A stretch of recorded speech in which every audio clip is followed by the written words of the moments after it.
우리가 저번 주에 이렇게 확인한 대로 하나님은 십계명이 있는 곳에 언제나 있습니다. 이것은 단지 언약궤와 십계명이 실제로 있었던 그 구약뿐 아니라 오늘날 우리들에게도 분명한 사실입니다. 십계명이 있는 곳에 하나님이 있다. 요한일서 4장 12절이 그 사실이 오늘에도 틀림없음을 이렇게 말해주고 있는데 한번 보시지요. 어느 때나 하나님을 본 사람은 없으되 만일 우리가 서로 사랑하면 하나님이 우리 안에 거하시고 그의 사랑이 우리 안에 온전히 이루어지느니라. 하나님은 영이시기 때문에 우리 눈에 보이시지 않지만 이 시간과 이 장소에 틀림없이 하나님이 있다. 이것을 우리가 무엇으로 알 수 있다고 말합니까? 우리가 서로 사랑하면입니다. 하나님은 비록 우리 눈에 전혀 보이지 않지만 서로 사랑하라라는 그 십계명이 지켜지는 그 시간 그 장소에 하나님 틀림없이 있는 것입니다. 그런 점에서 여러분 십계명은 하나님의 뭐와 같았지요? 하나님의 뭐와 같았습니까? 하나님의 신분증과도 같은 것이었죠. 여러분 십계명의 두 가지 내용이 뭡니까? 하나님을 사랑하고 이웃을 사랑하는 것인데 하나님께서는 그 십계명 그대로 스스로를 정말로 사랑하시는 분이십니다. 당신 자신을 모든 것을 다해서 사랑하고 또 우리들을 당신의 몸처럼 사랑하시는 분이시다라는 것이 바로 십계명을 통해서 분명히 이렇게 표현되고 있는 것이죠. 그래서 십계명이 있는 곳에 언제나 하나님은 당신을 나타내시는 것입니다.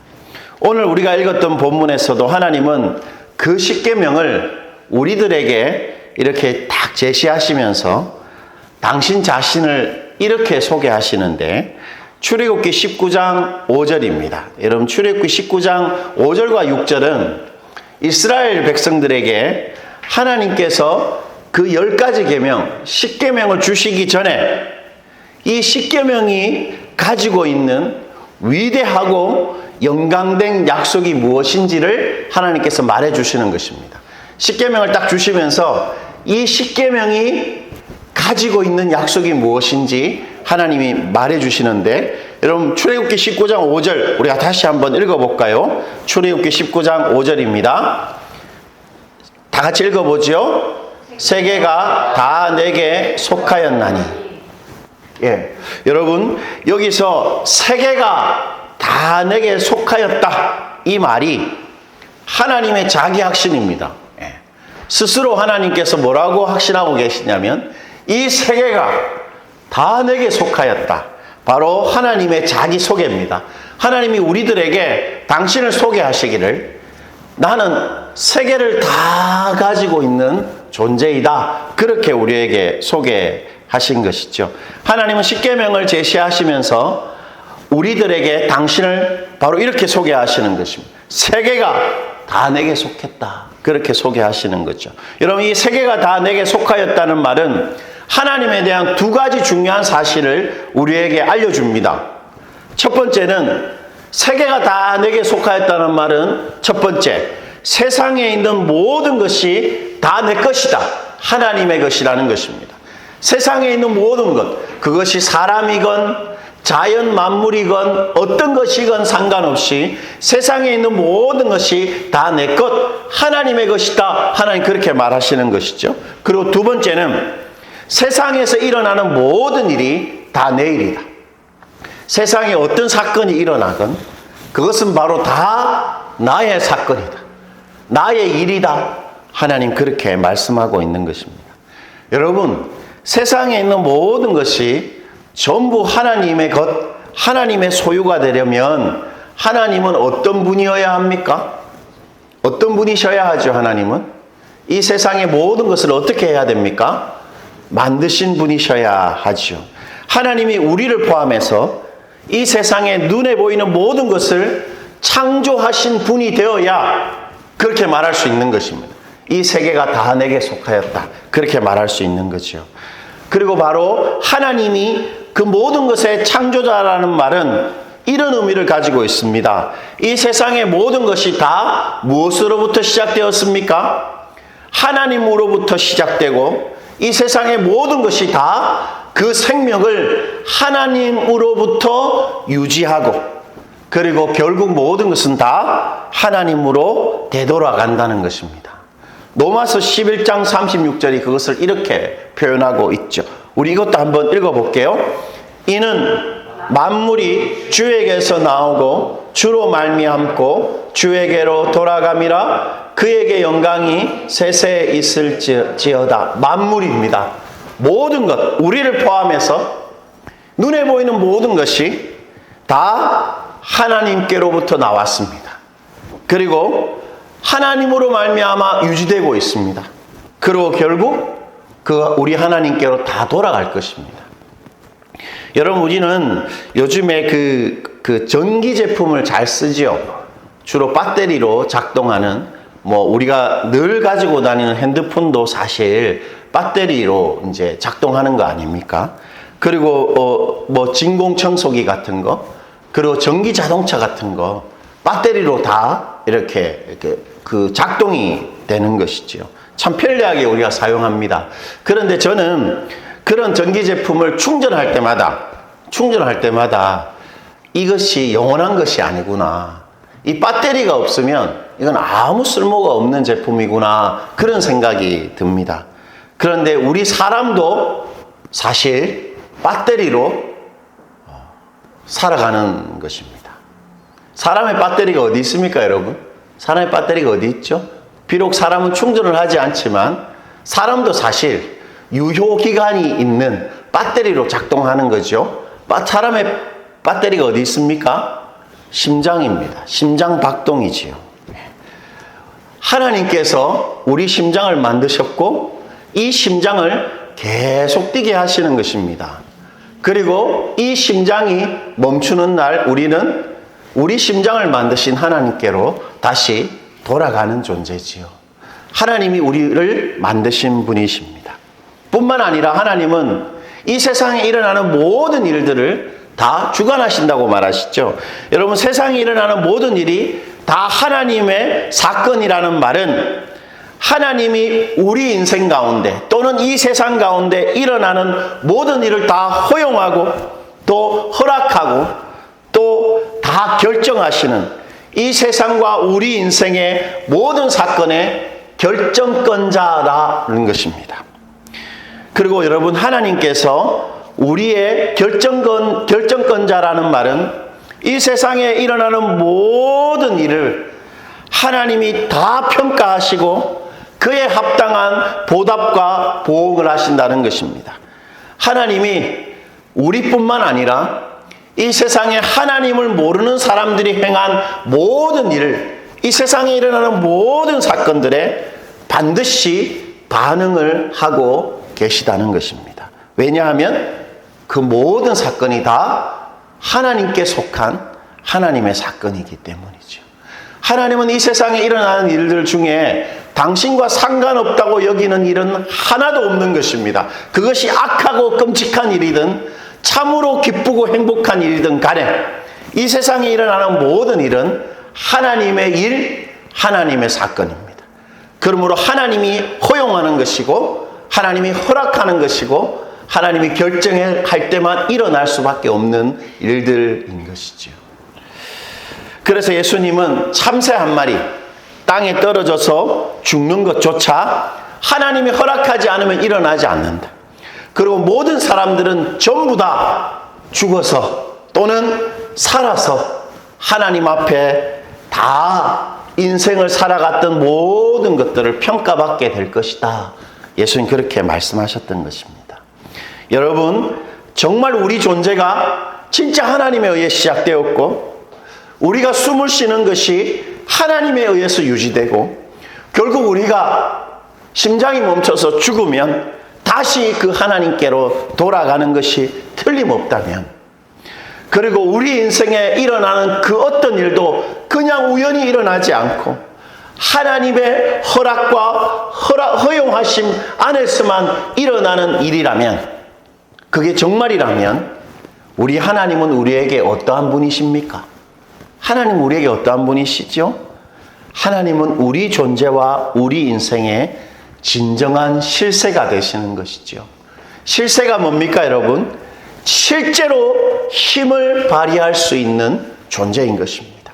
하나님이 진짜 우리 인생의 결정적인 것, 우리의 생명, 그 모든 힘을 실제로 발휘하시는 분이신 것이죠. 세상의 전제로 보면 하나님이 없다라는 그 전제로 보면 우리는 어떻게 살아야 됩니까? 더 많이 가지고 있어야 됩니다. 그것이 돈이든지 인맥이든지 무엇이든지 더 많이 가지고 있어야 됩니다. 그리고 더 뛰어나야 됩니다. 공부도 잘해야 되고 직장에서 성과도 내야 되고 어떤 부분에서든 좀 더 앞서 있어야 합니다. 그리고 더 매력적인 사람이 되어야 됩니다. 그리고 대체 불가능한 모종의 능력이 우리에게 필요합니다. 하나님이 없다는 전제로 보면.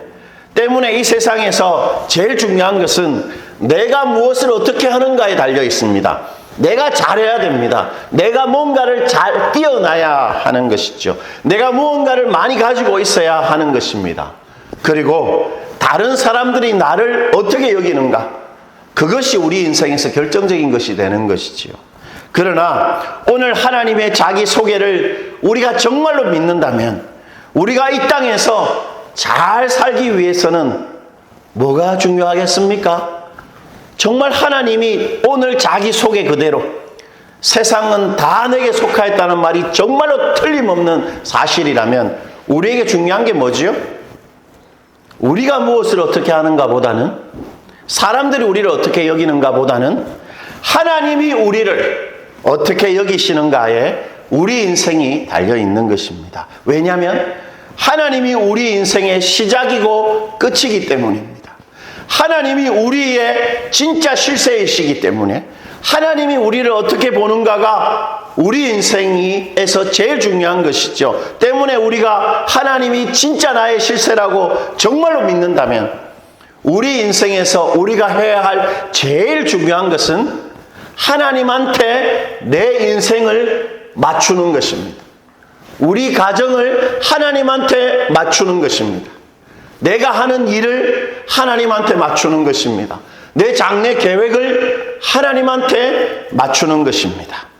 하나님이 나를 어떻게 여기는가가 내 인생의 질, 내 인생의 행복을 결정하는 것이죠. 우리가 그거 정말 믿고 어떻게 했든지 하나님께 내 하루를 맞추면서 살아가는 것. 그것이 이 땅을 제일 잘 사는 것입니다. 하나님이 그런 분이시라면 그것이 틀림없는 결론이지요. 그렇다면 여러분, 하나님께 우리 인생을 맞추면서 살아간다는 것 어떻게 하는 것입니까? 하나님 눈에 보이시지 않는데 그 하나님께 우리 가정을 맞추고 우리 인생을 딱 맞추어서 산다는 거 어떻게 하는 것이죠? 하나님이 오늘 그것을 이렇게 말해 주시는 거지요. 다시 5절입니다. 우리 5절 한번 읽어볼까요? 너희가 내 말을 잘 듣고 내 언약을 지키면. 하나님 이렇게 말하십니다. 세계가 다 내게 속하였다. 내가 이 모든 것들을 만들었고 너희를 만들었으며 이 세상에 일어나는 모든 사건은 다 내 사건이다. 이렇게 말하시고는 하시는 말이 너희가 내 말을 잘 듣고 내 언약을 지켜야 한다. 이렇게 말하십니다. 바로 이것이 하나님 우리한테 요구하시는 것입니다. 이것이 바로 하나님께 우리 인생을 맞추는 것입니다. 여러분 여기서 내 말과 내 언약은 그냥 우리가 잘 쓰는 말대로 하나님의 말씀이 아닙니다. 그것이 아니고 이 내 말과 내 언약은 어떤 특정한 대상을 지시하는데 바로 출애굽기 20장에 기록되어 있는 십계명입니다. 그냥 뭉뚱그려서 내 말 잘 들어라 이 말이 아니고 하나님 구체적으로 우리에게 뭔가를 제시하십니다. 바로 십계명을 잘 듣고 십계명을 잘 지키면입니다. 여러분 하나님은 우리들에게 십계명 잘 듣고 십계명 지키면서 살아가는 것이 바로 세상을 다 가지신 하나님한테 우리 인생을 맞추면서 사는 것이다. 그렇게 말씀하고 있는 것입니다. 그래서 하나님이 이것이 정말로 중요했기 때문에 어떻게 하셨습니까? 당신의 글씨로 친히 당신이 이 글을 적어서 우리들에게 주신 것이지요. 여러분, 그렇다면 십계명을 잘 듣고 십계명을 지키고 산다는 것은 무엇을 어떻게 하는 것입니다? 어떻게 하는 것입니까? 십계명을 잘 듣는다. 십계명을 잘 지킨다. 이 어떤 것이죠? 여러분, 잘 듣는다는 말은 경청하다, 주의 깊게 듣다라는 말입니다. 그러니까 이런 뜻이지요. 십계명의 내용과 정신을 제대로 깨닫고 이해하라는 것입니다. 예를 들면 여러분, 구계명이 뭡니까? 구계명? 거짓말하지 말라는 거죠. 거짓말하지 말라. 그래서 암기를 할 때 구차하게 거짓말하지 말라 이렇게 암기하시면 되는데, 구계명은 거짓말하지 말라는 계명입니다. 여러분, 이게 그냥 우리는 거짓말하지 말라고 하시는구나 이렇게 생각하지만, 사실 거짓말하지 말라는 계명은 어떤 계명입니까? 내 이웃을 너의 몸처럼 사랑하기 위해서 하나님이 우리에게 가르쳐 주신 계명이지요. 왜 거짓말하지 않는 것이 이웃을 사랑하는 것이 될까요? 우리는 그 의미를 깊이 생각해 본 적이 별로 없어요. 바로 그런 뜻입니다. 구계명을 깊이 생각하고 그 뜻이 무엇인지를 깨닫고 이해하라. 그것이 잘 들어라 라는 말의 의미입니다. 그리고 잘 듣고 지키라고 하셨는데, 이 지키라는 말은 그것에 큰 주의와 권위를 두고 행하라는 것입니다. 그냥 빨간불이면 건너지 말고 녹색불이면 횡단보도를 건너라, 지켜라, 그 법을 지켜라 이런 의미가 아니고, 이 지킨다는 말은 그것에 큰 주의를 두는 것입니다. 그리고 그것에 내 인생의 모든 것을 딱 두는 권위를 두고 행하라는 것입니다. 다시 말해 십계명의 내용과 정신을 삶의 제일의 목적으로 여기고 살아가라는 말입니다. 이런 뜻입니다. 십계명의 두 핵심 정신이 하나님을 모든 것을 다해 사랑하고 너의 이웃을 내 몸처럼 사랑하라는 이 두 가지 사랑을 내 인생의 가장 중요한 목적으로 두고 살아가라. 하나님 그렇게 말씀하는 것입니다. 이렇게 하라는 거예요. 하나님과 이웃을 사랑하기 위해서 대학 가고 취업하라는 것입니다. 우리 준우 의원이가 곧 대학 수능을 칠 것인데, 그 대학 수능을 치는 이유가 나를 위해서가 아니고 하나님과 이웃을 사랑하기 위해서 시험을 치고 하나님과 이웃 사랑하기 위해서 직장 가라는 것입니다. 하나님과 이웃을 사랑하기 위해 결혼하라고 말씀하시는 것입니다. 하나님과 이웃을 사랑하기 위해서 은행에서 돈도 빌리고 또 무리를 해서라도 집을 장만하라는 것입니다. 하나님과 이웃 사랑하기 위해서 내 장래를 계획하고 내 자녀들의 앞날을 생각하고 나의 노후를 준비하라. 그 말씀입니다. 그 말씀. 내가 아니라 하나님을 사랑하고 이웃 사랑하기 위해서 살아가라는 것이죠. 이것이 세계를 다 가지신 우리 하나님이 우리에게 말하시는 것입니다. 이 삶이야말로 내 마음에 쏙 드는 삶이고 나의 사람들의 삶이며 나에게 그의 인생을 맞추는 방식이다. 하나님 그렇게 말씀하고 있는 것이지요. 이쯤 되면 누군가는 이렇게 말할지도 모릅니다. 순진한 소리 하고 있네. 순진한 소리 하고 있네. 야, 그게 말이 되나? 하루하루 생계를 유지하는 것도 빠듯한데 나 말고 이웃 사랑하기 위해서 살라고? 야, 참 말도 안 된다. 이런 생각을 하게 될 것입니다. 하나님과 이웃 사랑하기 위해 살면 나랑 우리 가족은 누가 챙기나? 누가 나를 챙길 것인가? 그런 생각이 자연스럽게 들죠. 어떻습니까, 여러분? 우리와 우리 가족이 아니라 하나님과 우리 이웃을 사랑하기 위해서 이 땅을 살면 이 땅에서 우리가 별 볼 일 없는 좀 초라한 그런 인생이 될 것이 뻔한 거 아닌가요? 어떻게 했든지 나를 잘 간수하고 내가 처해 있는 그 상황에서 다른 사람들보다 좀 앞서고 그래도 내가 이 땅을 살아가면서 뭔가 있어야 되잖아요. 나를 지킬 만한 게. 나를 사랑하기 위해서 살아야지 어떻게 하나님을 사랑하고 이웃을 사랑하기 위해서 살면 잘 된다고 말하실까요? 어떻습니까? 십계명을 지키기 위해서 살면 우리 망할까요? 이 땅에서? 절대로 망하지 않습니다. 오히려 반드시 잘 사는 사람, 하나님 마음에 쏙 드는, 하나님이 복을 주실 수밖에 없는 행복한 사람이 될 것입니다. 왜냐하면 십계명에는 하나님의 약속, 하나님의 맹세가 있기 때문입니다. 여러분, 십계명은 그냥 주어진 게 아니고 하나님의 맹세가 함께 주어진 것입니다. 하나님은 당신의 십계명대로 하나님과 이웃 사랑하기 위해 사는 사람들에게 다음과 같은 약속, 다음과 같은 맹세를 하시는데, 그것이 바로 오늘 본문 5절과 6절입니다. 우리 다시 한번 읽어볼까요? 한번 읽어봅시다. 세계가 다 내게 속하였나니 너희가 내 말을 잘 듣고 내 언약을 지키면 너희는 모든 민족 중에서 내 소유가 되겠고 너희가 내게 대하여 제사장 나라가 되며 거룩한 백성이 되리라.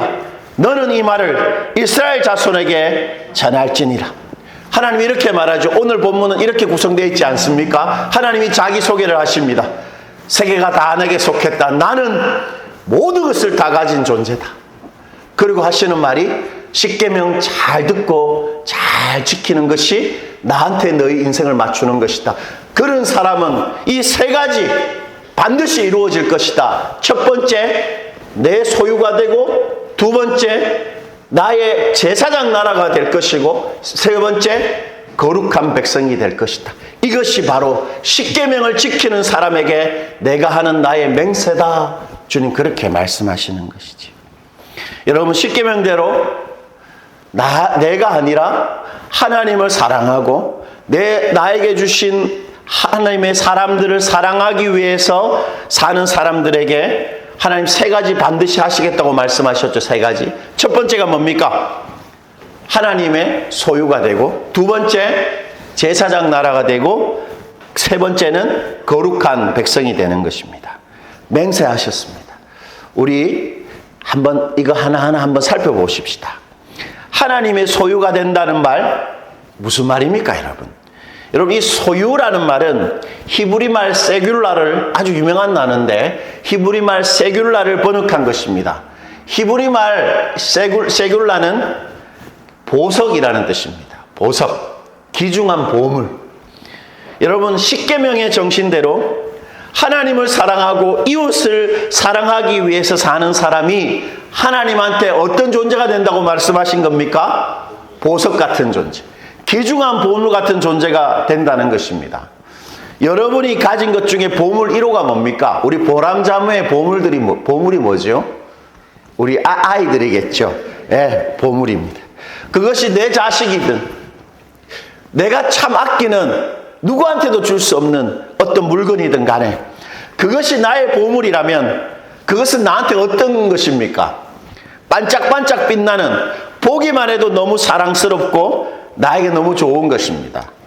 저는 잘 모르겠는데 저는 준우 우연이를 보면 저놈들이 언제 저래 커서 시커멓게 저 아저씨가 다 되었을까 이런 생각이 드는데, 저의 아내는 보기만 봐도 좋은가 봐요. 뭔가 이렇게 생각만 해도 좋고 쳐다만 봐도 좋다고 말합니다. 저는 잘 모르겠어요. 우리 아내에게 우리 아이들이 보물이죠. 보석. 반짝반짝 빛나는 사람들입니다. 너무 좋은 거예요. 보물은 그런 것입니다. 때문에 나는 그것을 소중히 여길 수밖에 없어요. 내 보물은. 그리고 아낄 수밖에 없습니다. 나의 보물을. 그리고 나의 보물은 그것이 잘 되도록 내 모든 것을 다하고 내가 헌신할 수밖에 없는 것이죠. 가꾸는 것입니다. 제가 한창, 요즘에는 전혀 자전거를 거들다 보지도 않는데, 제가 한참 자전거를 사랑하고 자전거에 푹 빠졌을 때, 저는 제가 타던 자전거 안장 있잖아요. 안장 아시죠? 엉덩이에 딱 걸치는 안장. 그거 하나를 60만 원, 70만 원 이렇게 주고 막 사고 했습니다. 보물은 소중히 여기게 되어 있고 보물은 반드시 더 가꾸고 더 투자하게 되어 있는 것입니다. 바로 그것입니다. 하나님을 사랑하고 이웃 사랑하기 위해 사는 사람은 하나님한테 반짝반짝 빛나는 보석 같은 사람인 것입니다. 그런 사람을 하나님은 좋아하고 소중히 여기고 아끼고 그 사람의 인생이 복되도록 가꾸시고 그 사람의 인생에 하나님 헌신하시는 것입니다. 우리가 우리 보물한테 그렇게 하는 것처럼. 그러니 십계명을 따라 하나님과 이웃을 사랑하기 위해 사는 사람이 진짜 실세이신 하나님한테 복받고 잘 사는 사람이 되는 것은 너무도 분명한 사실입니다. 하나님의 맹세입니다. 생각해 하셔야 합니다. 내가 하나님 사랑하고 이웃 사랑할 때 나는 가장 존귀한 반짝반짝 빛나는 사람이 된다. 하나님 그렇게 말씀하시는 거죠. 그리고 두 번째, 제사장 나라. 여러분, 제사장 나라가 된다는 말이 무슨 말이죠? 제사장 나라. 약간 좀 어려운 말이죠. 제사장 나라. 여러분, 제사장 나라는 문자적으로 뛰어난 자의 통치력이라는 말입니다. 제사장이라는 말이 최고, 으뜸, 뛰어난 사람이라는 뜻이고, 나라가 바로 통치력이라는 말이잖아요. 그러니까 제사장 나라는 문자적으로 번역하면 뛰어난 자의 통치력입니다. 그래서 이 단어를 이렇게 풀어서 설명해 주고 있는 신명기 26장 19절이 그 제사장 나라를 이렇게 바꾸어 말하고 있습니다. 한번 보시죠. 그런즉 여호와께서 너를 지으신 모든 민족 위에 어떻게 하십니까? 뛰어나게 하사 찬송과 명예와 영광을 삼으시고 제사장 나라가 된다는 것이 바로 뛰어난 사람이 된다는 것입니다. 여러분, 하나님을 사랑하고 이웃을 사랑하기 위해서 살면 뛰어난 사람이 된다고 말합니다. 뛰어난 사람. 여러분, 여기서 뛰어난다는 것은 무엇이든 탁월하고 잘하는 사람이 된다는 말이 아닙니다. 공부 안 하는데, 전혀 공부 안 하고, 전혀 이렇게 뭔가 이렇게 노력 안 하는데, 십계명대로 하나님 사랑하고 이웃 사랑하면 성적이 오릅니까? 절대로 오르지 않습니다. 여기서 뛰어나게 하신다는 말은 이런 뜻입니다. 하나님이 그 사람을 통해서 당신의 통치력, 당신의 그 왕 대신 통치력, 당신의 능력, 십자가에서 우리를 위해서 죽으시는 그 사랑을 그 사람을 통해 마음껏 드러내신다는 것입니다. 여러분, 드라마나 영화를 보면 절대 악을 상징하는 사람이 나오고 하나님, 절대 선을 상징하는 하나님 같은 존재가 나오지요. 가끔 드라마에 돈을 가지고 있고 권력도 가지고 있으면서 사람이 의를 위해서 누군가를 사랑하기 위해서 자신의 재력과 자신의 권력을 사용하는 사람이 나옵니다. 그런데 그 사람은 주로 전면에 드러나지 않고 어떤 대리자를 통해서 자신의 힘, 자신의 권력을 누군가를 돕고 사랑하기 위해서 사용하죠. 바로 그런 것입니다. 하나님의 오른팔같이 십계명대로 사는 그 사람을 통해서 하나님은 당신의 능력과 사랑을 그 시간과 그 장소에서 드러내는 것입니다. 우리 준우 의원이가 제가 이렇게 조금 더 이렇게 신경을 못 써서 공부를 잘 못하는 아이들입니다. 공부를 잘 못해요. 그래서 가끔은 제가 이렇게 대치동이나 이런 학원가를 갈 때가 있는데 거기 보면 밤늦게까지 그 학원에서 열심히 공부하고 나오는 아이들을 보면 저 아이들은 나중에 좋은 대학을 가겠구나. 그러면 인생이 잘 풀리겠네. 그러면서 마음속에 아이고 우리 아이들은 공부를 잘 못해서 어떡하나 그런 염려가 인간적으로 들곤 합니다. 그러나 여러분, 정말 오늘 하나님 말이 사실이라면 우리 준우 의원이가 하나님 사랑하고 이웃 사랑하기 위해서 살면 뛰어난 자들이 되는 것입니다. 하나님은 준우 의원이가 어떤 상황, 어떤 처지, 어떤 대학을 가는 것 상관없이 준우 의원이를 통해서 당신의 능력과 당신의 사랑을 주변의 사람들에게 드러내는 것이지요. 다른 사람에게 도움이 되는 사람이 되는 것입니다. 우리가 하나님과 이웃을 사랑하는 사람이라면 우리는 하나님이 정말 사용하고 싶은 그런 하나님의 인재, 하나님의 사람이 된다. 하나님 그렇게 말씀하시는 것입니다. 마지막으로 세 번째, 거룩한 백성입니다. 여러분, 거룩한 백성이 된다는 말이 어떤 사람이 된다는 말입니까? 거룩한 사람. 어떤 사람이죠? 어떤 사람입니까? 여러분, 이 거룩한 백성이 된다고 할 때 이 거룩이라는 말은 구별된다는 말입니다. 구별된다, 문자적으로. 그러므로 거룩한 백성은 어떤 뜻이겠습니까? 하나님한테 구별된 사람이라는 뜻이죠. 여러분, 누군가에게 구별되는 관계를 가진다. 떠오르는 게 있습니까? 바로 결혼 관계입니다. 결혼 관계. 우리가 누군가랑 결혼을 해서 부부가 되면 우리는 이제 오직 그 사람한테만 어떻게 되는 겁니까? 구별되는 것입니다. 그래서 그 사람은 이제 다른 여자, 다른 남자를 사랑하지 않습니다. 오직 내가 결혼한 그 남자, 내가 결혼한 그 여자만 사랑하게 되는 것이죠. 그게 바로 구별된 관계, 거룩한 관계가 되는 것입니다. 이제는 다른 사람을 사랑하지 않고 오직 그 사람하고만 사랑하게 되는 것, 그것이 거룩한 사람이 되고 거룩한 관계를 형성하게 되는 것이지요. 때문에 우리가 하나님의 거룩한 사람이 된다는 것은 이제 우리가 어떤 사람이 되었다는 말입니까? 하나님의 연인이 되었다는 말입니다. 하나님께서 특별히 사랑하시는, 그 사람만 사랑하시는 하나님의 자기 사랑이 되었다는 것입니다. 그것을 요한복음 13장 1절이 예수님의 사랑을 통해 이렇게 표현하는데, 우리 이것을 한번 읽어볼까요? 읽어보십시다. 6월절 전에 예수께서 자기가 세상을 떠나 아버지께로 돌아가실 때가 이른 줄 아시고 세상에 있는 자기 사람들을 사랑하실 때 끝까지 사랑하시는, 여러분 여기에 자기 사람들이 나오죠. 이 자기 사람들이 문자적으로 구별된 사람들, 나한테 구별된 사람이라는 뜻입니다. 바로 예수님한테만 구별된 거룩한 사람들입니다. 즉 예수님이 자신에게 구별된 거룩한 사람들을 사랑하시되 어떻게 사랑하십니까? 끝까지 사랑하십니다.